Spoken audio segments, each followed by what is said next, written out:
ոստիկանության նախկին պաշտոնատար անձ, ինչպես նաև քպական падգամավոր, ուզում էի անդրադառնալ վերջին աղմկարուս դեպքին, որը Չարենցավանում էր տեղ ունեցել, ազգային ժողովի փոխնախագահ Հայկ Կոնջոյանի եղբայրը եւ Պարեկը վերջինիս ուղեկցությամբ գնում է հայհոյանքներ է հնչեցնում եւ Պարեկը որևէ գործողություն չի անում։ Եւ արդյունքում երեք ներքին գործերի նախարարությունը պաշտոնապես անդուր լրատվականին հայտնեց, որ Պարեկին ազատել են աշխատանքից, բայց այստեղ ամենա նաև մտահոգիչ հարցը եւ իրավապահ մարմինների կասկածելի գործելավոճն է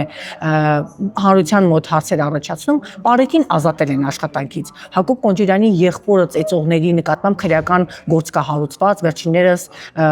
բացակայել, բայց Հայկ Կոնջոյանի եղբայրը որևէ կարգավիճակ չունի, խուլիգանության հատկանիշներով կա վարույթ նախաձեռնված վերջինիս գործողությունների մասով, բայց փաստացի որևէ գործողություն մինչ օրս նախաքննական մարմինը չի իրականացնել եւ որևէ մեղադրանք չկա։ Ընտրովի արդարադատության հետ գործունեք, դուք համակարգի աշխատակից եք, Պարեկը աշխատանքից հեռացվում է, ծեծողները մեղադրյալի կարգավիճակ ունեն, մինչդեռ եթե ԿՊԱ-ական ես, ապա դու այսօր կարող ես լինել որևէ կարգավիճակ չունենալ։ Ձեր գնահատական այս իրավիճակին, պարոն Խաչատրյան։ Ձեր հարցերից զգում եմ, որ հարցաքննողը ես չեմ, այլ դուք եք բոլոր հարցերը տվեցիք եւ ինքներդ էլ պատասխանեցիք, այդքան կարող ասեմ ոչ եւ գնամ, բայց տեսեք, անկախ այն հանգամանքից, թե Հայկ Կոնջոյանի եղբայրն է, թե ում եղբայրն է, ում հայրն է, ում ծնողն է կամ չգիտեմ ինչն է, որևէ նշանակություն չունի։ Եթե ծառայողական քննության պարզվել է, որ ոստիկանության ծառայողը տվյալ դեպքում ինչպես նշեցիք Պարեկային ծառայողը ծառայողական պարտականությունը թերի է կատարել ոչ պատշաճ եւ հստակ ամրագրված է, թե ինչ խախտումների դեպքում կարգապահական ինչ պատասխանատվություն պետք է առաջանի։ Եվ եթե պատասխանատվության միջոցը ազատումն է եղել զբաղեցրած պաշտոնից, ես չգիտեմ, գուցե ոստիկանությունից ծառայությունից են ազատել, գուցե այլ պաշտոնի են տեղափոխելու կամ այլ կարգապահական ուժեր են կիրառվել։ Հետևաբար ծառայական քննությունով դա պարզված հանգամանք է։ Եվ ես պետք է ասեմ, որ տարվա մեջ բազմաթիվ են դեպքերը, երբ ոստիկանության ծառայողները նման կարգապահական խախտումների համար ենթարկվում են պատասխանատվության։ Եվ չգիտեմ ինչու դուք մենակ նշում եք Հայկ Կոնջոյանի եղբորի հետ կատարվածը։ Բազմաթիվ դեպքեր կան, երբ Պարեկային ծառայողը իր պարտականությունը չի կատարել,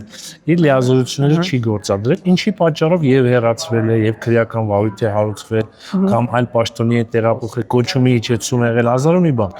Բայց մենք այդ ամեն ինչը անտեսում ենք, ես մեծ հարգանքով կվերաբերի, եթե դուք բոլոր այդ հարցերը իմի բերեք։ Բազմաթիվ են նման օրինակ։ Ուղղակի այստեղ հարց է առաջանում, պարոն Խաչատրյան,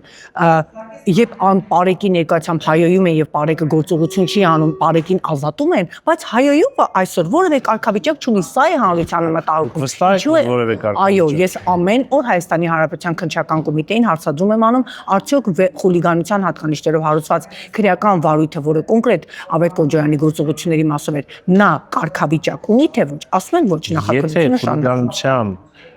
փաստով վարույթ է հարուցված, եւ ինչպես դուք նշում եք դերակատարը Ավետ Կոնջոյանն է, հնարավոր չէ որ նա կարգավիճակ չունենա, բայց քրեական դատավարության մեջ կարգավիճակի սկզբնական փուլը լինում է որպես վկա։ Այո, որպես վկա սկզբից հարցաքննում են, վկան դառնում է կասկածյալ, մեղադրյալ եւ այլն եւ այլն։ Քանի որ քննության փուլում է եւ երևի վկայի կարգավիճակ առայժմ արդեն 25 օր է անցել գործից աղմկարուս դեպքից բոլորը ունեն մասնակիցները կարգավիճակ մեղադրյալի, Պարեկն ազատվել է, մինչդեռ հայոյողին ոչ մի մեղադրանք արդեն կարգավիճակ է, եթե դուք ասում եք մինչեւ մի կարգավիճակ չունի, դա բացառված է։ Տեսեք, վկայի կարգավիճակ ունի։ Վկան ունի հստակ իրավունքներ եւ պարտականություն։ Հիմա գործի քննության արդյունքում ինչ ցույց կտա եւ այդ մասնակիցներից ովքեր նոր ինչ կարգավիճակներ կստանան, դա կերևա, բայց ես վստահեցնում եմ, որ հանրային այսպիսի մեջ հնչեղություն ունեցող գործը,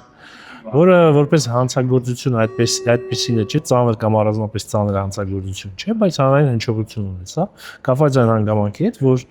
մասնակիցներից մեկը Ավետ Կոնջոյանը մեր Հայկ Կոնջոյանի եղբայրն է։ Ընդհանրապես այս հանգամանքով պայմանավորված հանրային մեծ հնչեղություն ունեցա, բայց ես վստահ եմ, որ քննությունը իրականացվել է օբյեկտիվ, լրիվ եւ բազմակողմանի, եւ եթե Ավետ Կոնջոյանի գործողություններում արկա լինեն հանցագործության հատկանիշներ, հաստատ քրեական գնահատական տրվելու եւ ինչպես դուք եք նշում նաեւ ինչ որ կարգավիճակ։ Պարոն Խաչատյան, փորձը ցույց է տվել, երբ որ հանրապետությունում աղմկարուց կրակոցներ են լինում, նույն Աջափնյակի դեպքը, նույն Էրեբունու կրակոցները նկատեցինք, որ Կոտայքից էր գալի այդ շղթան, Կոտայքի ոստիկանապետին ազատեցին։ Սենց ազատումներով մենք իրավիճակը հանցագործների հնարավոր գործողությունները հանցավորությունը կանխում ենք, թե ուղղակի փորձը ցույց է տվել ազատումները լինում են, բայց օրը ցերեկով Բաքվում արաբկիրի կրակոցը ակնհայտ օրը ցերեկով տոնական օրով ակնհայտ կրակոցներ էր արձակում։ Լավ, սենց ազատումները իրավիճակին հանցավորության դեմ պայքարին որևէ կերպ օգնում են։ Տեսեք, Տիկին Մանուկյան, ես հիշում եմ ձեր հարցադրումներից տարիներ առաջ, երբ որ դուք ասում եք դեպքեր են տեղի ունեցել, բայց որևէ ազատումներ չկա։ Այն ժամանակ պնդում եք, որ ինչու իրավապահներից մարդիկ չեն ազատվել աշխատանքից։ Հիմա տեսեք ազատվում են։ Պետք է ասեմ, որ ոստիկանության համակարգում եւ ընդհանրապես իրավապահ համակարգում, բայց մասնավորապես ոստիկանության համակարգում քաղաքապահական խախտումները բավականին խիստ գնահատականի են արժանանում։ Դա միշտ եղել է, կա եւ կլինի։ Բայց միայն ազատումը չէ, որ պայքարի միջոց է հանցագործությունների կանխարգելման համար։ Դուք վստահ եղեք, որ բացի ազատումից մի շարք այլ միջոցառումներ են ձեռնարկվում, այդ թվում օպերատիվ հետախուզական, որոնց մասին ուղղակի մենք տեղյակ չենք լինում, որի տեղյակ չենք լինում։ Իսկ ինչ վերաբերում է դա հանցագործությունների առերևույթ տեսանելի աճին, որոնց հանրային լուրջ քննարկման առարկա են դառնում, ես կարծում եմ, որ ոստիկանությունը պետք է եւ այժմ ուշադրությունը սևեռել է հանցագործությունների կանխարգելման ուղղությամբ աշխատանքներին, կանխարգելումը այն աշխատանքն է, այն միջոցառումն է, որը քիչ գնահատված է, մենք չգիտենք այսօրվա ոստիկանության կամ իրավապահների աշխատանքով ինչքան հանցագործություն է կանխարգելվել։ Եթե չանային այդ գործողությունները մենք ինչ պատկեր կունենանք։ Հետևաբար միշտ գնահատանքի չեն արժանանում, պետք է սենց ասեմ, բայց որ հիմա պետք է ավելի մեծ ուշադրություն դարձնել կանխարգելման գործառույթներին եւ մաքսիմում նվազեցնել այնպիսի հատկապես դեպքերը, որոնք կիրառվում են զենքի գործադրմամբ եւ այլն, կամ առողջության ծանր մարմնական վնասված պատճառել ապօրինի կյանքից զրկման դեպքերին, դա միանշանակ է եւ պետք է ասեմ, որ մեր հանձնաժողովը եւս պետք է այս գործին մասնակից լինի եւ գոնե փորձագիտական հարթակ ձևավորենք, հասկանանք ինչ կարող ենք անել, որպեսզի հանցավորության մակարդակը որոշակի առումով իջեցնենք։ Թեև ասեմ, որ հանցավորության մակարդակը համապատասխան առումով բավականին լավ է, մեր երկրի անվտանգության առումով բավականին բարձր դիրքեր ունի եւ հարցը սա չէ։ Բայց ամեն դեպքում հանցավորության մակարդակը պետք է մաքսիմում հասցնել դեպի զրոյողություն։ Հանցավոր աշխարհը ոստիկանությունից վախենում է, իրավապահ համակարգից վախենում է, ձեր գնահատականը։ Օրը ցերեկով արդեն կրակում են, հետո թե հետևանքները ինչ կլինի, արդեն մտածում են հետևանքների մասին, ձեր գնահատականը։ Եվ այս օպերացիաները, որ պարբերաբար նկատում ենք, որ իրավապահ մարմիններն անում են, հեղինակությունների են տանում, վերջին շրջանում հրապարակեց Նազդոստի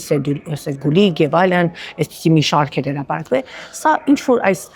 ռեյդեր ասվածը, ինչ որ բան փոխում են,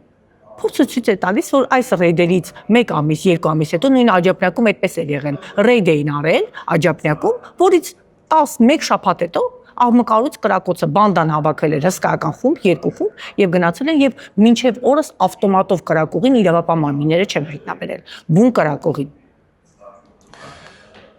Հանցավոր աշխարհի ներկայացուցիչները sense սխալ դրել են, ու քերական ենթամաշակույթի ներկայացուցիչները վախենում են ոստիկանությունից, թե չէ, պետք է ասեմ, որ պետք չի որ ոստիկանությունից վախենան, իրենք պետք է վախենան օրենքից, իրենք պետք է լինեն որպես ցանկացած քաղաքացի օրինալսող եւ օրինավախ, սա է խնդիրը, բայց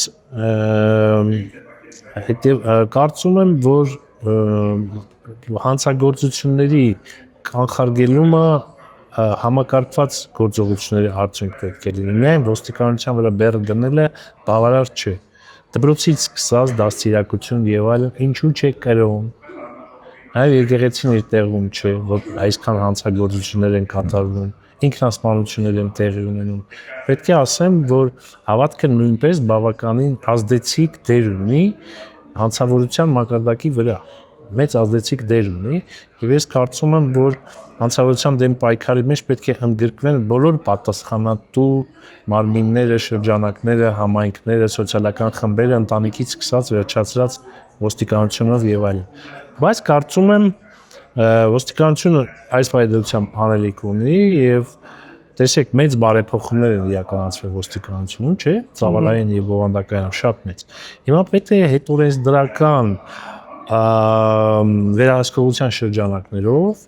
եւ ազգային ժողովը, եւ ոստիկանությունը, եւ կառավարությունը մի հատ նորից վերանայենք։ Արդյոք այն բարեփոխումները, որ արել են օրենսդրական նախաձեռնություն, ամբողջությամբ ծառայում են այն նպատակին, ինչի համար է, թե արանքում կան բաստոններ, շեղումներ, ինչը որ բնական է։ Ես կարծում եմ շուտով պահը կգա, որ մենք պետք է նվեր հանենք այն բաները, թերությունները, որոնք որ մնացել են մեծ բարեփոխումների արդյունքներում, եւ շտկումներ իրականացնենք եւ օրենսդրական եւ կազմակերպչայի իրավական։ Ժամանակի հարց է, ես վստահ եմ, որ կարճ ժամանակ հետո մեր հանցավորության մակարդակը էականորեն փոփոխության կենթարկվի, հատկապես հանրային մեծ հնչողություն ունեցող հանցագործությունների մեջ։